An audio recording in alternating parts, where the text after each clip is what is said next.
Well, good evening, everyone. Welcome to the 5th Annual Bipartisan Policy Center Legislative Action and Patriot Awards. I am BPC President Jason Grumet, and this is an important evening for us. We are going to have a surprisingly positive discussion about American democracy.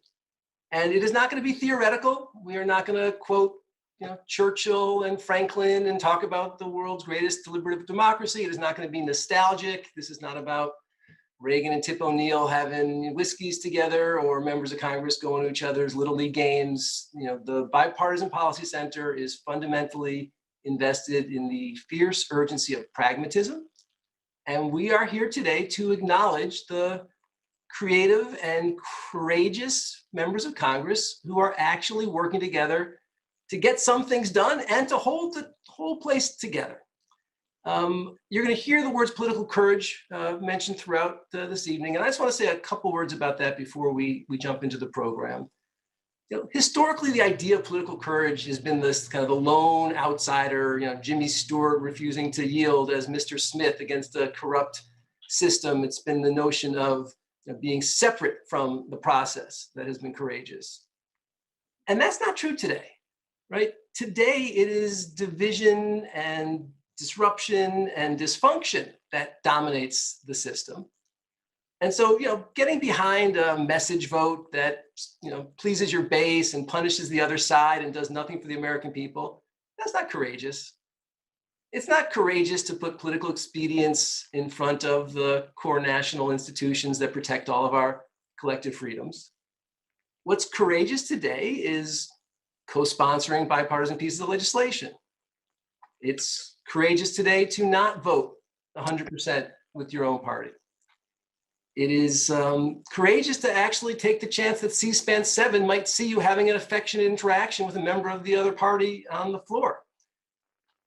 And with all the focus on elections and fundraising, it's actually a quiet courage that has members like those we are honoring take the time to read legislation, attend committee hearings, and really develop expertise in the public policy issues facing the country.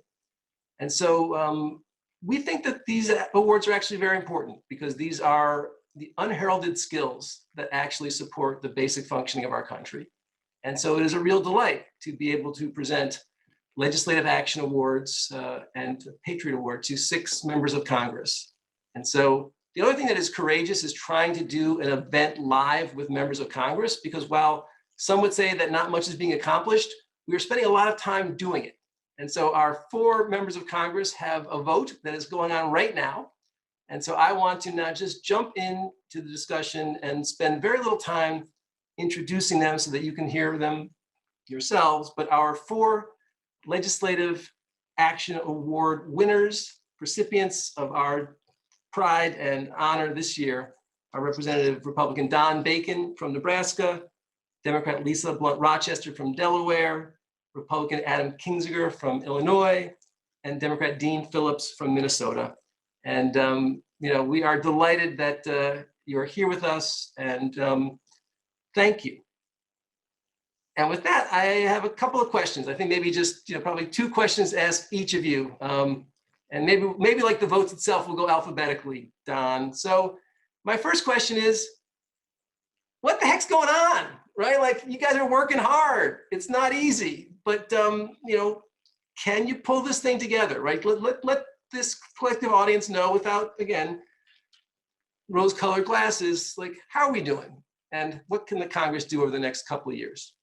The culture in Congress is to make it a 0+ game, win-lose kind of a scenario. I find that the House, whether it's Republican run or Democratic run, pass legislation that is very partisan and doesn't have a chance to pass the Senate, particularly with the filibuster rule.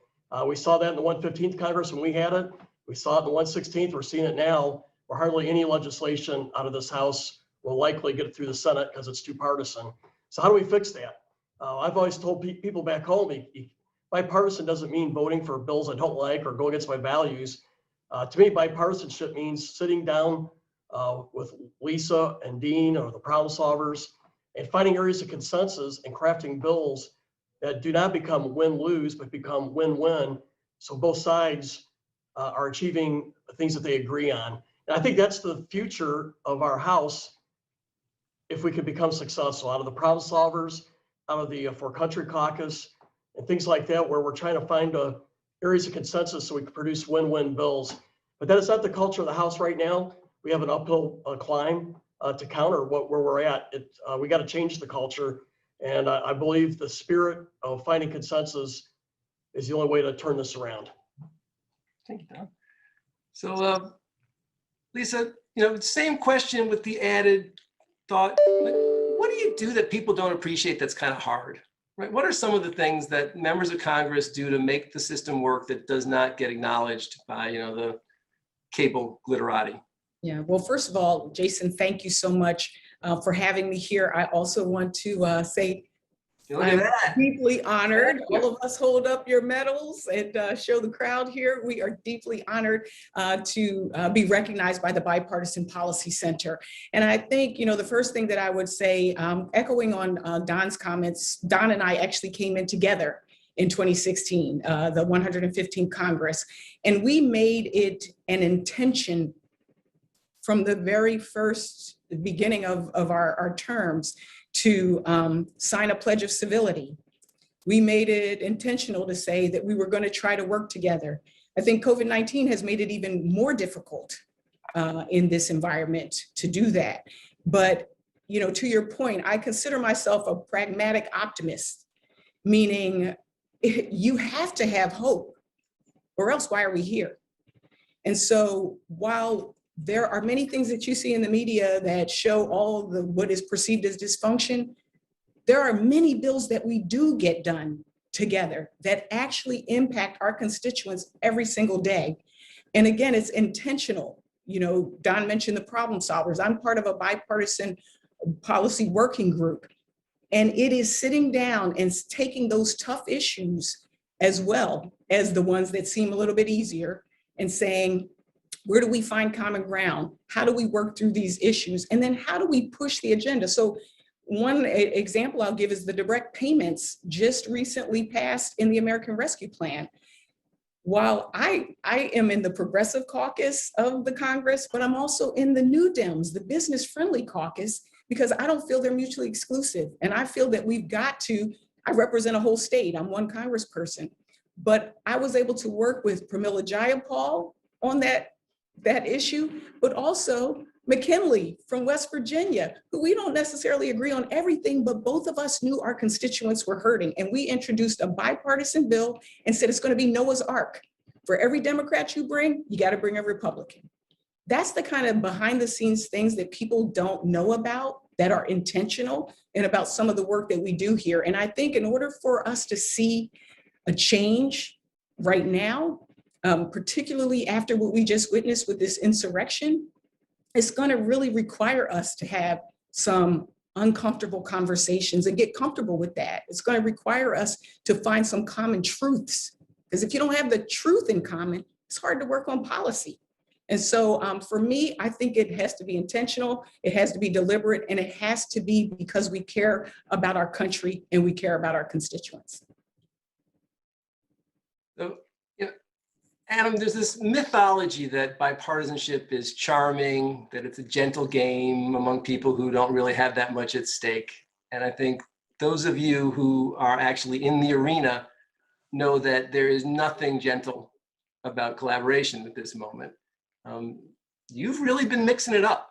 You've been some really strong stands, which we really respect. But I repeat the question, how's it going? Wonderful. No, look, I think, what everybody says correct. I think obviously, bipartisan collaboration on bills is important. There's a lot, I believe it or not, there's a lot more we actually do agree on than we don't. It just doesn't make headlines because of course it's, we agree. But I think really what I'm concerned with and what I think kind of is almost needs to be the new definition of bipartisanship is even less about policy and more about just how we treat each other. As Don alluded to, look, I've been in Congress now. I'm starting my 11th year. I'm the old guy. And, But, since I've been here, you go to your meetings, you talk about what legislation you're going to put on the floor. And it's all about doing this bill or that bill because it'll put the Democrats in a bad position. And I think that happens on the other side as well. And there can be some of that hard knock politics. But the problem is that has infected everything now. And, we just got sworn into a new term and we're already talking about the next election. So I think the key is not just collaboration and working together. We can fight each other in that arena. That's what the arena was designed for. But it's getting back to just being able to have basic human respect for each other. Because I'll tell you, politics was created to prevent violence. And when we had January 6th, it was evident that the politics is broken. And we have to get out of the cycle of using fear to motivate to raise money, using fear to motivate for votes, and ultimately having to get payback every time. And so that's kind of my big focus now, is just disinfecting that fear from people. And by the way, the four of us here, probably, we don't have huge name recognition around the country, but we could have 100% name recognition tomorrow if we send out a crazy tweet. And sadly, some people have recognized that and they've made that their goal. You don't think the Legislative Achievement Award is going to vault you into the Josh Hawley pantheon? I think it will. This is the start. No, by the way, that says I appreciate it and appreciate the recognition of this, because that's the kind of thing that, what is hard out here, what's hard is resisting that temptation to just go dark and go fearful and actually get some things done, because you won't always be recognized for it. So it's nice when we are. Thank you. So Dean, I know you guys got to run. There's probably a couple $1 trillion bills, you got to think about tonight. Something people say about you, and I find is like, he's a good guy. He's a fun guy. He's a creative guy. Like, there's an aspect of legislating, right? That's not just blocking and tackling, but it's like, getting together with people and making people enjoy the process. And, maybe you're just faking it, but it seems like that you do that. So talk to a little bit about just what it means to kind of collaborate with people, what the mood of the Congress, I think to Adam's point, could be like. Sure. Well, let me speak to Adam's point about generating a lot of attention. I guarantee if we wore these to the House floor in 5 minutes, we'll get a lot of attention and a lot more followers. But to your question, Jason, I come from the private sector. I love contrasting ideas. It's corrupted principles that drive me crazy.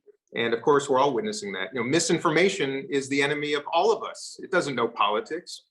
And my background in the business world was creating products. Legislation is a product. It requires marketing, it requires distribution, and most importantly, it requires a shared mission. And that's why I love my brothers and sister on this call, because they're the best of Congress. And I'm so grateful for your honor. And I look at legislation as I do creating something new. And I don't have all the ideas. My father used to tell me that if two people always agree, you only need one of them. And that's what I want to do more of. That's why I love the BPC. And that's why I'm the vice chair of the Problem Solvers Caucus. I want to inspire discussion, collaboration, most importantly, ideas. The dearth of good ideas in this institution saddens me, and it's dangerous. And we have to be much more intentional about inviting people, inviting ideas, sharing criticisms, but of course, sharing new notions, because there is a wall. Well, first of all, we have a security wall with barbed wire around us right now, but there's also more of a virtual wall of ideation in Congress. And that's why I'm grateful to you at the BPC. And I'm actually optimistic. January 6th, as my colleagues have spoken about, changed this place. It changed all of us on this call. It changed the country.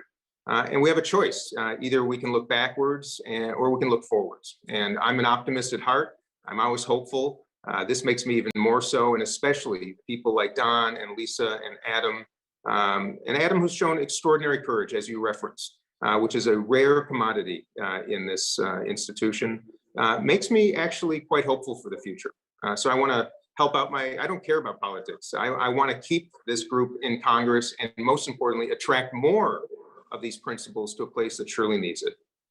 Well, we share your thought that you're all the best to Congress, and it is incredibly meaningful for us not just to talk to you tonight, but the amount of work that your staff have been able to generate and the progress that we've been able to make together on some important bills. Really, that's what means the most, I think, to all of us. So I know that Lisa can move pretty fast in the heels, but you've got a vote to take and the clock is running. So thank you for joining us. Really appreciate it. And please keep up the good work. Hey, thank you. We appreciate you.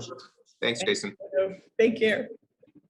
So in the world of game day political award shows, we had to make another last minute call earlier today to tape the discussion with Senators Hassan and Young, who have been chosen to be our Senate awardees this year. Michelle Stockwell, who runs our government affairs arm, the BPC Action operation, has had that conversation. We are going to present that now, and then I will come back to say a few words about the final award this evening. Thank you, Jason, and welcome everyone. As Jason mentioned, we couldn't be more pleased to honor two senators this evening who embody the true spirit of the Legislative Action Award and serve as examples of legislators who place the importance of collaboration on issues to improve the lives of Americans above all else. It's always hard to think of you as new senators when your names are so often mentioned as being at the center of critical conversations in Washington. Senator Maggie Hassan has served 2 terms as governor of New Hampshire before being elected to the Senate in 2016. And in fact, she is just the second woman in American history to be elected both governor and a United States senator. Sarah Hassan has frequently voiced the need for bipartisanship. As she has stated, it is extraordinarily American to have strong opinions and vigorous disagreements. That's what we all sometimes bring to this work. But it is equally American to come together after the arguments and find a way forward, to unite around a common purpose, and to remember that when America unites, there is nothing we can't do. Sarah Hassan has demonstrated her willingness to live by those words through her legislative record. Last Congress, 48 of her 54 bills and resolutions had a co-sponsor from a different party. Nearly 40% of the bills she co-sponsored were introduced by a senator who was not a Democrat. Legislation she introduced to strengthen America's national security became law with bipartisan support. And she collaborated with one of last year's Legislative Action Award winners, Senator Cassidy, on the issue of surprise medical billing. BPC has also been proud to work with her on critical matters from paid family leave to behavioral health, as well as a variety of other issues. Senator Todd Young of Indiana served our nation with honor and distinction in the Navy and Marine Corps. In 2010, he ran for Congress and served the 9th District of Indiana for 3 terms before running for the Senate, where he has served since 2017.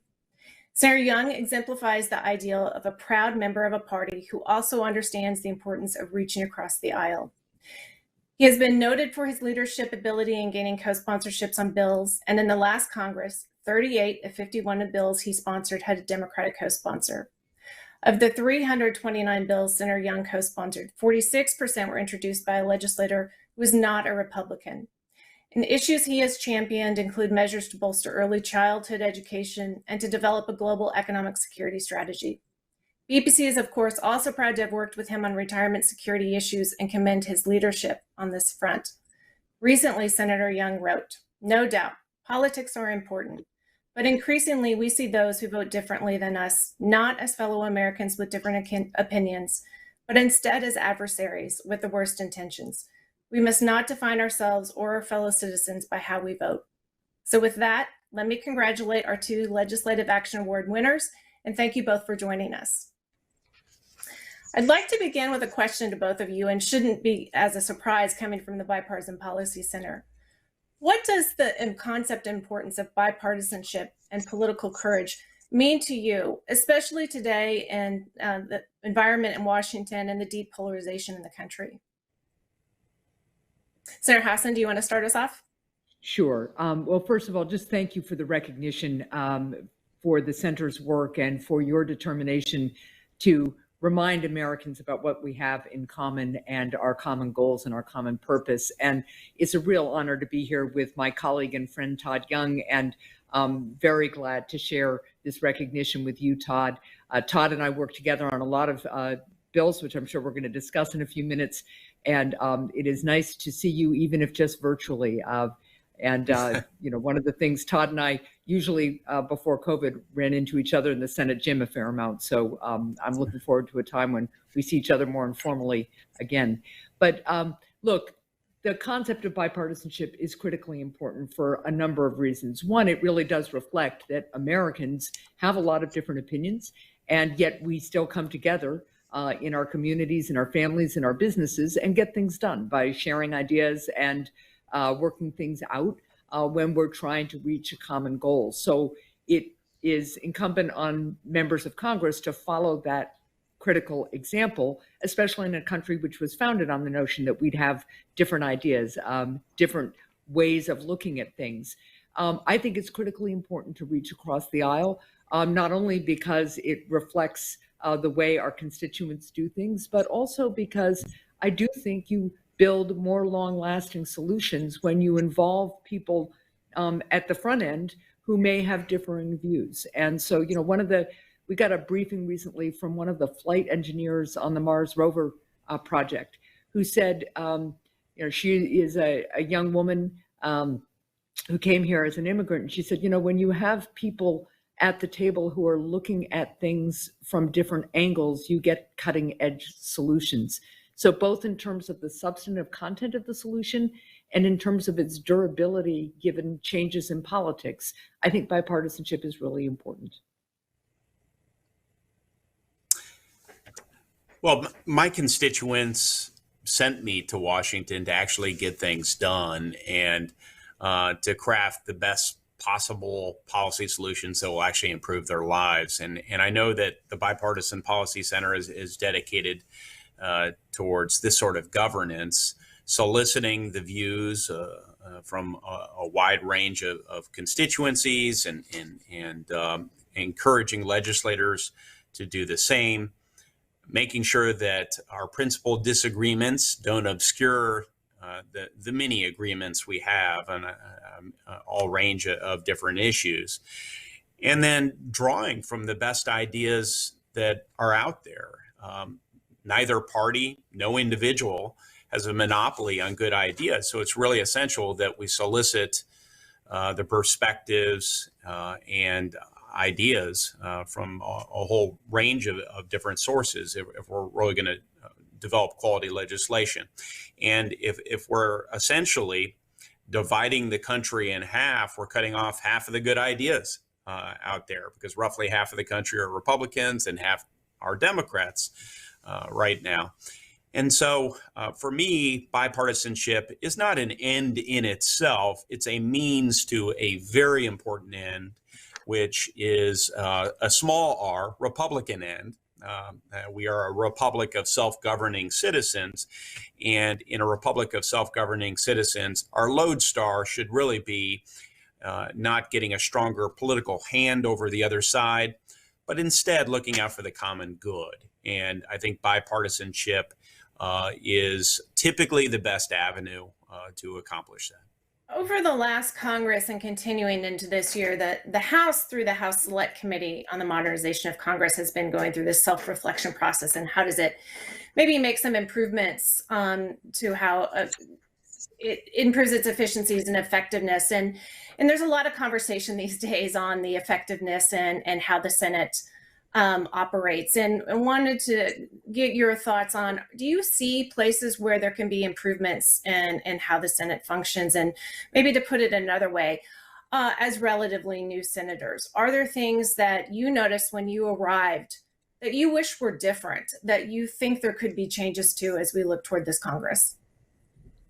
Well, I would say that we need to try to expand the number of opportunities that senators have from both parties to get together socially and informally. I think people know that the women in the Senate before the pandemic got together kind of every other month for a dinner.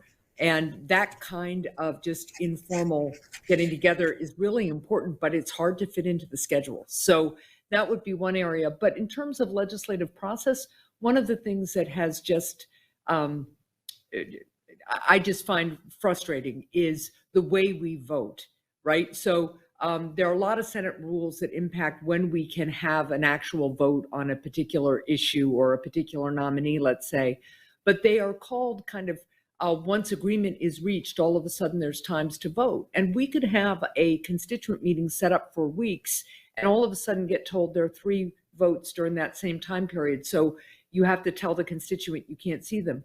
I think we should just set aside blocks of time during every day that we can expect to have votes. we protect that time. We don't schedule outside meetings for that. And then when agreement is reached, we should be able to vote during those blocks of time, and we should be able to vote quickly. That would, I think, loosen up the schedule a lot and lead to a lot less frustration. Senator Young, any places where you think we can make some basic improvements in the Senate's functionality? A couple of things. I often hear my colleagues lament that we don't have genuine debates on the floor of the United States Senate often enough. I agree with that. But with that said, I think what we are more lacking is sort of small group conversations, guarded private conversations where we can develop some mutual understanding about one another's concerns and positions on issues, perhaps find common ground, and then at least narrow the areas of disagreement so that when we come to the floor, we're debating the real nub of the issue, and we don't, our conversations and debates don't devolve into ad hominem or superficial, attacks. Which the American people deserve far better. The other point I would make is I don't find our public hearing process, though it's storied and dates back generations, particularly constructive. I don't learn a lot during our hearings. They're designed in large measure to put together your 5-minute video to try and look eloquent for your constituents back home, sometimes to impress your colleagues. Occasionally, you'll elicit very important information over the course of these hearings, right?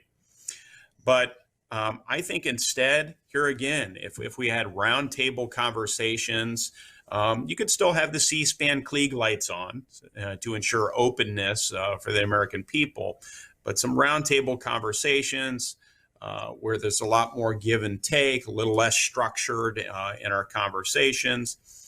And that would lead to more of a comfortable atmosphere, I think, to mutually explore the truth, what is right and true and wrong and ill-advised. And hearings don't tend to be that. Instead, they're highly choreographed events, stage managed, and we spend a lot of our time going from hearing to hearing, so that our attendance isn't poorly reflected for those who have to account for our attendance. So those would be a couple of ideas. Now, operationalizing those will be challenging for a couple of reasons. A, hearings are important. There is some import. And B, this place is really old with a lot of traditions, and there will be some resistance to any change whatsoever. Thank you. You both have given us a lot of hope, particularly in the face of so much overwhelming pessimism in the country over Congress and what it can get done. And certainly BPC stands ready to partner with you in creating some of those small conversations where you can have that more meaningful exchange of ideas and constructive discussion around issues. I want to thank you both and congratulate you for not only your service to the country, but the leadership you are showing on so many issues of importance. And thank you for joining us here this evening. Thank you so much, Michelle. And again, thank you for the recognition. And it's great to be here with my friend Todd Young. I feel the same, Maggie. Thank you, Michelle, and look forward to our continued work with BPC. Thank you. So the Academy of Motion Pictures could learn a lot from the Bipartisan Policy Center, because we are moving quite a bit ahead of schedule, which I say to all the folks who are about to be brought forward sooner than they might have thought. Our last award is our Patriot Award. And our Patriot Award, we traditionally give to members of Congress. I think the critical idea is we provide this recognition to people who have demonstrated the immeasurable value of placing the interests and goals of the nation ahead of all other considerations. And we have presented this award to John Lewis and John McCain and Alice Rivlin and others. It's kind of a lifetime achievement award in some regards. Tonight, we are going to be presenting this award to the nation's 8,500 election officials. many of whom we think probably felt like the last 6 months was a lifetime. And so we think that there is no better group of people who have worked harder and with more credibility and courage in the last several months to uphold our fundamental values than these officials. It is a real pleasure to introduce our founder, friend, colleague, mentor, leader, Senator Tom Daschle. Senator Daschle has been part of the BPC since its very beginnings. He is one of the members of the selection committee and someone who we are just deeply appreciative to be affiliated with. And I think Tom's going to have a few words, and then the state officials will respond.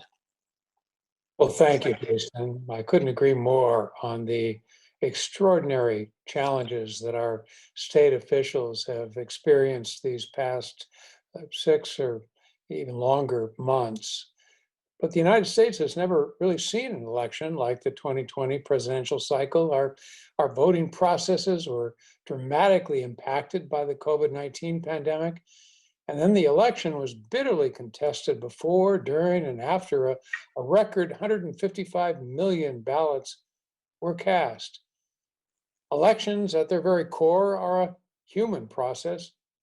Faced with seemingly impossible odds, America's state and local election officials rose to the challenge, as you noted. Their ability to adapt quickly to unprecedented circumstances is a testament to the skill and commitment of those too often unheralded public servants. I'd say on a personal note, I have a special appreciation for the dedication and precision of election administrators. I won my first congressional race in 1978 by 139 votes, which I oftentimes comment in South Dakota is 60%. But I'm living proof that every vote truly matters. State and local officials and all of their staff and volunteers risked their health, their safety in 2020. Some were stricken ill, and worse, sadly, some died. The extremely high stakes and tension of the presidential contests subjected many local officials to threats and intimidation, requiring round-the-clock police protection and physical separation from their loved ones. Still, they endured. So it is my sincere pleasure to present the Bipartisan Policy Center's 2021 Patriot Award to our nation's state and local election administrators. This award was established, as you said, Jason, to recognize leaders who demonstrate political courage and exceptional leadership, even in the most partisan of times. Our selection committee's choice is somewhat unusual. We have previously, as you noted, presented the award to remarkable individuals, including my friend and Congressman John Lewis and Sam Johnson, President Joe Biden, Governor Tom King, Congressman Lee Hamilton, OMB and CBO Director Alice Rivlin, and Senators Patty Murray and Lamar Alexander. So on behalf of the Bipartisan Policy Center, I now present this award, which will be accepted on behalf of all election officials, to the President and President-elect of the National Association of Secretaries of State, Maggie Toulouse Oliver, and of New Mexico, and Kyle Ardoin of Louisiana.